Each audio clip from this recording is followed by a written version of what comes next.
In Touch sa dr. Charlesom Stanleyem. Širenje evanđelja po celom svetu.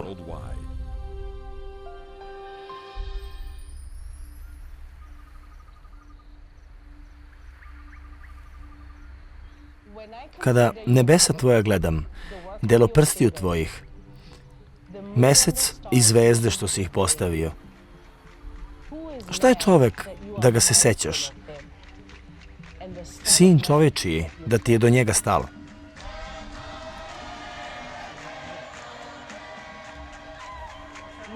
Znate, kada je Bog stvorio ovu predivnu planetu, svaku državu, svako pleme, Bog je razmišljao o tim ljudima.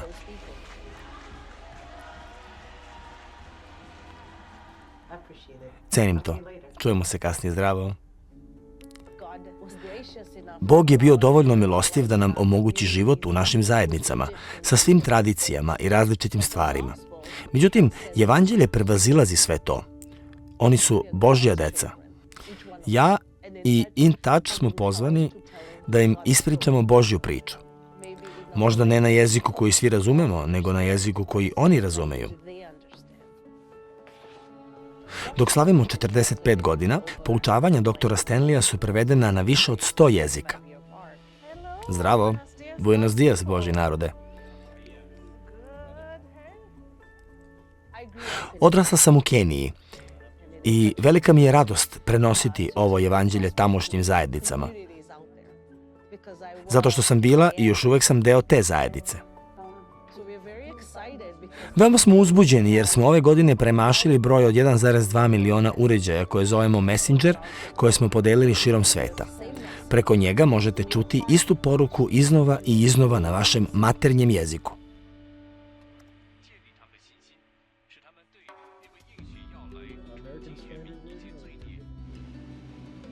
Messenger je audio uređaj koji je dr. Stanley prvobitno zamislio da pomogne vojnicima u Iraku.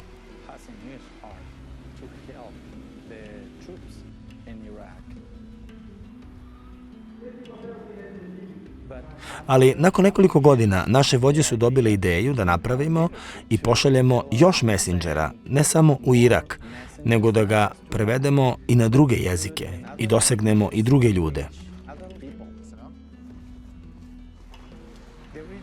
Originalni materijali bili su dr. Stanleyjeve poruke o učeništvu, a zatim smo dodali poruke o životnim principima, a iznad svega je Novi Zavet. Sada smo snimili i celu Bibliju i prevedena je na najmanje 128 jezika. Citirat ću doktora Stanleya. Išli smo daleko, sada idemo duboko. Evo nas, sve poruke o životnim principima su tamo.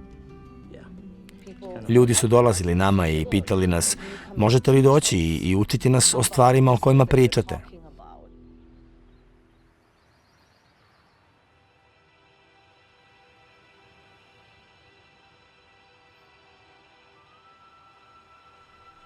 Uspeli smo da organizujemo konferenciju o životnim principima, gde smo mogli da uđemo u zajednicu gde su došli ljudi koji su u službi, ali nisu imali formalnu obuku.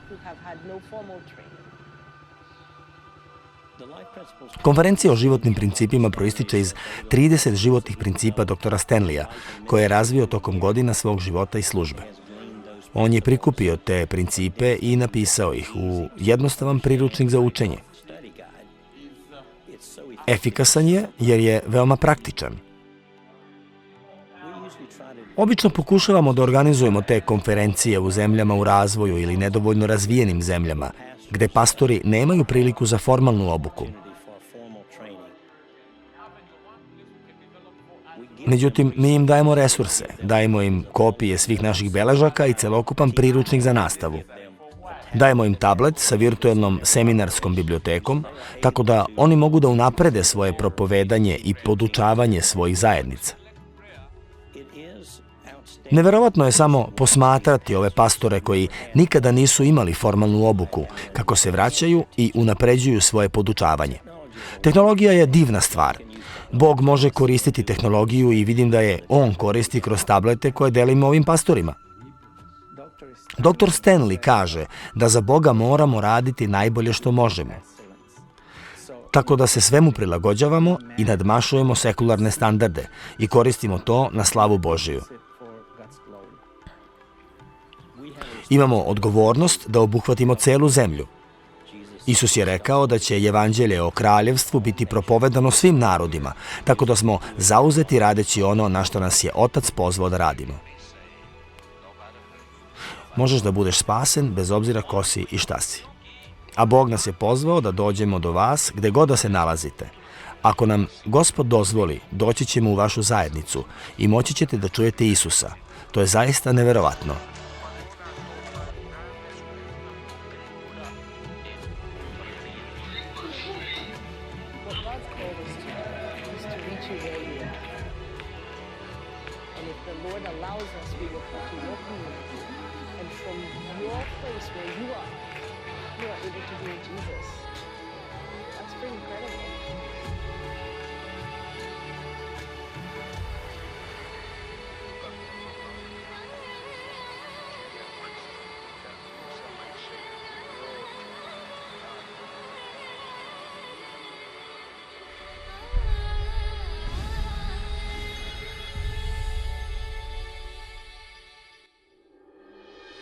Sljedeće na In Touch. Osobine pobožne majke.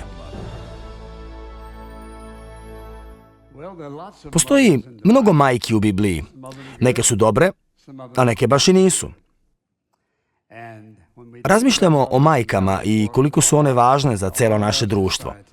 Svako od nas je imao jednu majku. Možda ste je voleli ili možda niste, ali imate majku. I one su dragocene u Božjim očima. Dakle, sa tim na umu, želim da otvorite Bibliju u drugu poslanicu Timoteju, u prvo poglavlje. I ako pogledate prvi stih ove druge poslanice Timoteju, obratite pažnju šta on ovde kaže. Druga Timoteju 1:1-7. Pavle, Božjom voljom apostol Hrista Isusa, u skladu sa obećanjem života koji je u Isusu Hristu, Timoteju, dragom sinu, milost, milosrđe i mir od Boga Oca i Isusa Hrista, našega Gospoda. Zahvaljujem Bogu, kome kao i moji preci čiste savesti služim, dok te neprestano i noću i danju pominjem u svojim molitvama. Kada se setim tvojih suza, poželim da te vidim, da se ispunim radošću.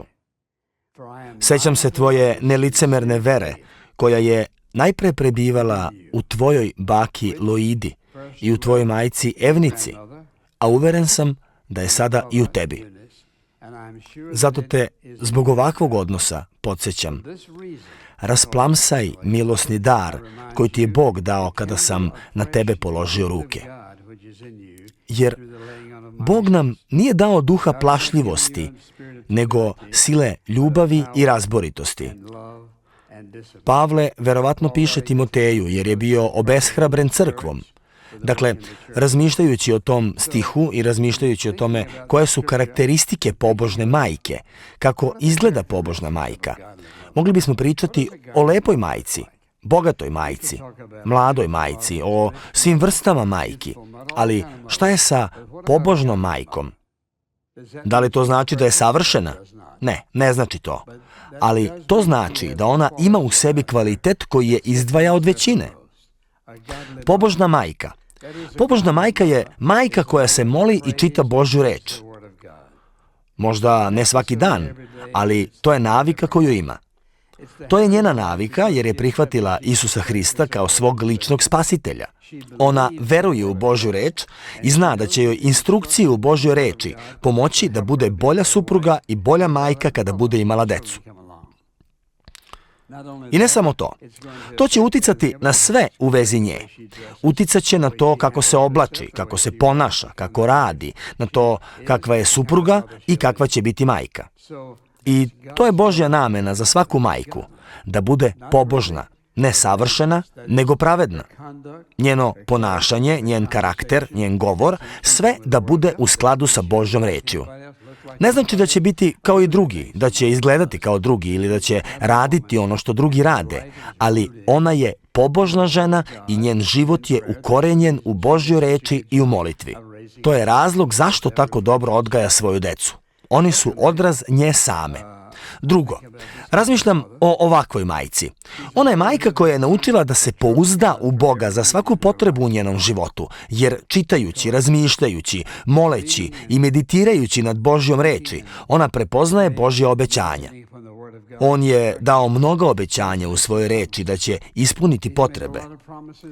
Ne samo fizičke i materijalne potrebe, nego i emocionalne. A žena, majka, ima emocionalne potrebe koje muškarac baš i ne razume najbolje. I voljeli bismo to bolje da razumemo, ali Bog je ženu stvorio takvom. Dakle, žena koja voli Boga, koja je u Božjoj reči, ona veruje Bogu i oslanja se na njega za svaku svoju potrebu. Ona ne govori o tome da je siromašna, ne govori o tome da ima manje od drugih. Ona govori o tome kako joj Bog obezbeđuje sve što joj je potrebno u životu. Nikada nisam čuo svoju majku da govori o tome da je siromašna. Bili smo siromašni, ali ona to nikada nije rekla, niti spomenula. Nije razmišljala o siromaštvu. Ona je zahvaljivala Bogu za $9.10 koje je nedeljno zarađivala u fabrici tekstila. Nikada se nije upoređivala sa drugima. To nije bio njen stav. Ona je verovala Bogu. Treća osobina pobožne majke je da je ona velikodušna prema drugima. I takva je bila moja majka, veoma velikodušna. Sećam se i kada nismo imali gotovo ništa, uvek smo nekome nešto davali. Kada je neko odlazio iz naše kuće, ona bi im nešto dala da ponesu. Imala je takvo srce. Velikodušno srce nije sebično. Velikodušno srce misli o drugima. Jer ponekad je jedino što možete dati osobi koja vas je posetila reč ohrabrenja. A razmislite samo koliko je to moćno.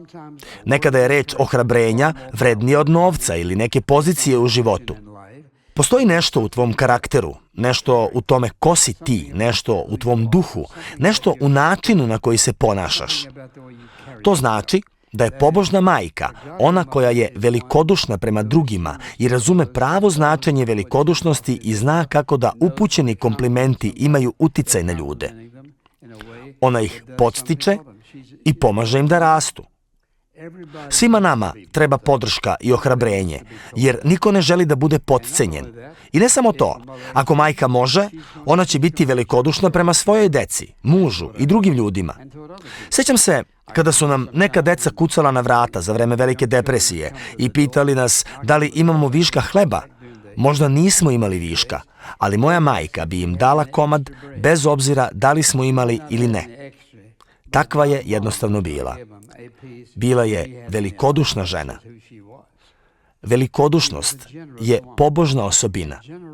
Nije u vezi toga šta ja mogu da uradim za sebe i moju porodicu, nego šta mogu da uradim za druge. To je hristoliki duh. Velikodušnost je dobra za svakoga. Razmislite o tome. Dobro je za vas da dajete sebe. Dobro je i za drugu osobu koja je u potrebi. To je veoma važna osobina pobožne žene. Zatim, naravno, pobožna žena će biti poslušna Bogu. Ona će biti poslušna Bogu iz nekoliko razloga. Ona zna da je poslušnost Bogu korisna za nju. I ne samo za nju, nego i za njenu decu i njenog supruga. I kada razmišljamo o poslušnosti Bogu, čuli ste me da iznova i iznova govorim, poslušaj Boga, pusti njega da se pobrine za sve što dolazi kasnije. I to je suština života. To je suština. Šta reći još? Poslušaj Boga, koji je svemoćan, sveprisutan, sveznajući, ima svu moć, ljubav, poverenje. On može da obezbedi sve. Poslušaj Boga, pusti njega da se pobrine za sve što dolazi kasnije. Ti ne moraš da brineš više o tome. Pobožna žena će imati duh poslušnosti Bogu, zbog toga neće brinuti o mnogim stvarima, već će biti pobožna osoba koja odražava samog Gospoda Isusa Hrista. Mislim da biste mogli reći da je jedna od osobina pobožne majke i to što ima srce opraštanja. Opraštanje je ključno. Ne samo da nas Biblija uči da opraštamo, nego, razmislite o ovome, ljudi koji ne praštaju žive pod stresom, u tenziji. Bez obzira na to što drugi rade i koliko to deluje ispravno ili dobro, duh neoproštenja nosi sa sobom napetost i stres. Sada neko će reći, ti ne znaš sa kime ja živim. Da, ne znam sa kime živiš, ali znam da ti je Bog koji živi u tebi, ako si sledbenik Hrista, dao sposobnost da oprostiš svima. Cela stvar o opraštanju je vitalni deo duhovnog života porodice, sposobnost da oprostiš. Svi smo ponekad mislili da naši roditelji nisu imali duh opraštanja prema nama ili da su nas na neki način nepošteno tretirali. Možda smo mislili, nisam zaslužio ovo ili nisam zaslužio ono. Istina je da smo verovatno svi zaslužili više nego što smo dobili, ali oproštaj je u duhu onoga ko sledi Isusa. Pogledajte šta nam je on oprostio. Jedan prema drugom, budite dobri i saosjećajni opraštajući jedan drugom. Efescima 4:32. A to je i obećanje Gospoda Isusa Hrista, što će on učiniti. Da li je u vašem domu prisutan duh opraštanja? Jer slušajte, uvek će biti tenzija u vezi određenih stvari u životu. Da li ćete dozvoliti svom sinu da vozi određeni auto ili vaša žena nije dobila nešto što je želela i tenzija raste? Ako ne možete da oprostite, živite pod stresom. Nema veze ko ste, šta imate i koliko imate. Ako ne opraštate, živite pod stresom. Stres utiče na i srce. To vam nije potrebno. Bog ne želi da to nosite. Oproštaj je ključ da eliminišete to iz vašeg života. I onda razmišljam o stavu istrajnosti. Istrajnost znači, znam šta treba da radim, a onda to i radim. Ne čekam da to uradi neko drugi, ja to radim. I mislim da je to ključna stvar koju ljudi često zaborave u životu. Ljudi koji postižu stvari u životu su istrajni. To znači, ako je to cilj, ovo je ono što ću da uradim i radim to dok ne završim. Ne odustajem, ne prestajem da govorim, ne prestajem da volim i grlim, ne prestajem samo zato što ne ide kako smo zamislili. Istrajan znači, Bog nam je dao život, pokazao nam šta da radimo, a kroz teške trenutke ne smemo odustati i predati se. Mislim da je to bila jedna od najtežih stvari za mene, da vidim kako neko odustaje. Nakon što sam dao sve od sebe da im pomognem, a iz nekog razloga to nisu cenili. Sećam se trenutaka kada sam morao da kleknem i molim Boga, Gospode, ne dozvoli da budem obeshrabren, bez obzira na to šta vidim ili kako se osjećam, daj mi snagu da nastavim da radim, da idem napred. Morali biste biti u mojoj koži da biste razumeli, prolaziti kroz teške trenutke i uprko svemu svakog nedeljnog jutra ustati pred svima i propovedati evanđelje. Sećam se koliko je bilo važno da budem siguran da je moje srce nesumnjivo čisto i puno opraštanja i kroz sve to Bog je delovao. Ali morate da nastavite. Na primjer, majka sa malim detetom, koliko puta mora da ustaje u toku noći da se pobrine za to dete? Bog je usadio u majku taj neverovatan osjećaj predanosti i spremnosti da uradi sve što je potrebno za svoju decu. I mislim da muževi, očevi, treba da cene to u svakoj pobožnoj majci. Istrajnost, šta god da se desi, na nju mogu računati. I naravno, Isus je bio sluga. On nas kroz svoju reč uči da i mi treba da budemo sluge, to jest da imamo duh služenja. Mi ne živimo za sebe, nego za druge. Mislim da je od svih ljudi majka ta kojoj je potreban duh služenja da bi bila srećna. Jer šta ona radi? Ona služi svakoga, svaki dan njenog života. Ona daje sebe. Sljedeći put, kad budeš umoran i kažeš, dosta mi je svega, seti se da je Isus bio sluga. On je služio onima s kojima je radio, a istina je da je služenje u stvari izlivanje samog sebe. Kada pomažete nekome u vezi neke potrebe u njihovom životu, to je ono što radite. Dajete sebe.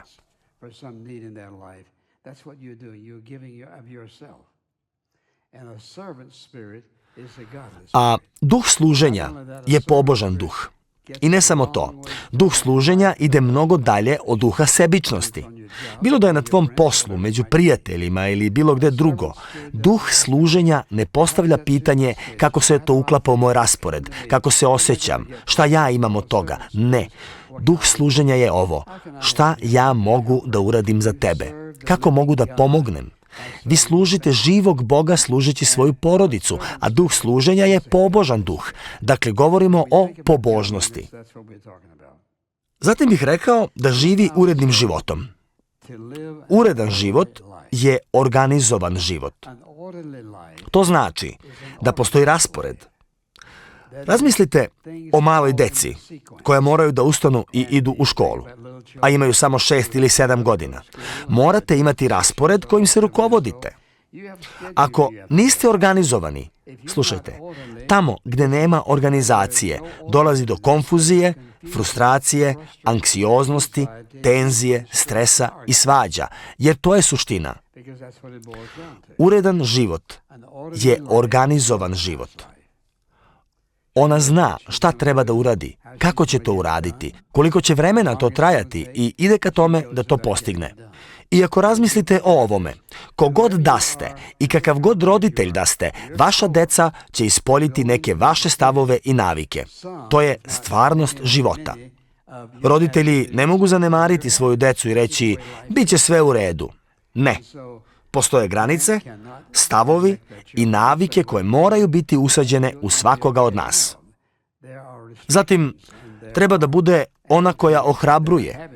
Kada razmišljam o svim osobinama koje bi roditelj, posebno majka, trebalo da ima, ona bi trebalo da bude osoba koja ohrabruje. Kada se dete rodi i majka ga drži na svojim grudima, da li znate šta ona radi? Ona počinje da ohrabruje to dete, jer to dete osjeti nešto od svoje majke od trenutka kada se rodi. Kako dete raste, te reči ohrabrenja, da, možeš ti to, znam da možeš, volim te, ti si najlepše dete, i tako nastavlja da ohrabruje svoje dete. Daj sve od sebe, budi najbolji bez obzira na sve, ne odustaj, nemoj se predati. Sjećam se vremena kada sam bio dete i dolazio kući sa lošim ocenama.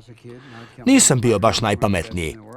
I moja majka me nikada nije kritikovala i nije mi zamerala zašto nisam postigao bolje rezultate. Samo bi pitala, da li si dao sve od sebe? Ja bih rekao, da mama. I ona bi odgovorila, to je najvažnije.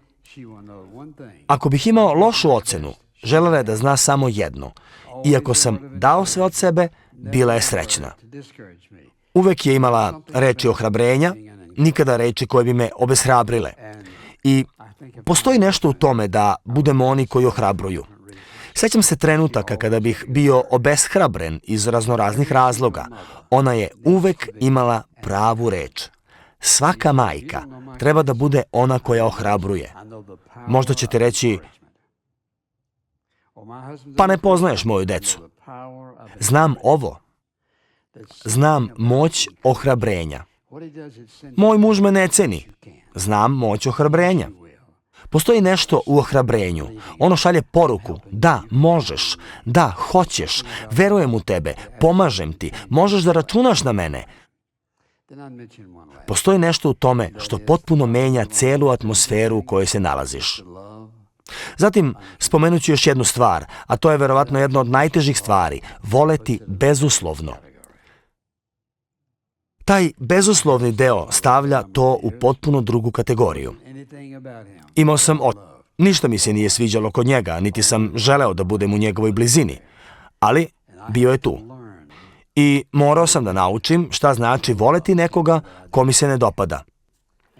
A moja majka me je to naučila. Njena dela su me naučila da volim i da opraštam kada nisam želeo da oprostim. Kada nisam želeo da volim. Nisam hteo ništa da imam sa tim, ali život nije funkcionisao na taj način. I na kraju pitao sam, Gospode, kako da se nosim sa ovim? Postoji jedna stvar koju je moja majka uvek radila. Bilo da sam ja odlazio od kuće ili je ona morala da ide pre mene. Radila je uvek istu stvar. Uvek me je zagrlila i rekla, zapamti da te mama voli. Uvek me je grlila. Još uvek mogu to da osjetim. Već dugo vremena nije sa nama, ali još uvek osjetim taj zagrljaj i te reči. Zapamti, mama te voli. Postoji nešto u zagrljaju. Kada neko kaže, volim te, vidimo se. Ako vi muževi kažete svojoj ženi ujutro, vidimo se posle podne, i ne zagrliš je i ne dotakneš, nikada ne pokažeš ljubav prema njoj, sram te bilo. Svaka žena treba dodir, pravi dodir, pobožan dodir. Dodir koji kaže, mislim na tebe, volim te, cenim te, radujem se što ću te vidjeti kada se vratim. Nema ništa što muškarac nije u stanju da da ako voli majku svoje dece, voli svoju ženu. I verujem da će ovih 10 osobina učiniti svaku ženu fantastičnom suprugom i fantastičnom majkom. Hvala vam, mame, što ste takve majke, takve supruge, i neka vas bude što više. Postoji nešto neverovatno moćno u pobožnoj ženi, pobožnoj majci. Amin. Ako ste blagosloveni današnjim programom, molimo vas da nas posetite na intouch.org. InTouch pomaže ljudima širom sveta da rastu u odnosu sa Isusom Hristom i osnažuje lokalnu crkvu. Ovaj program sponzoriše InTouch Ministries i funkcioniše zahvaljujući Božoj milosti i vašim vernim molitvama i darovima.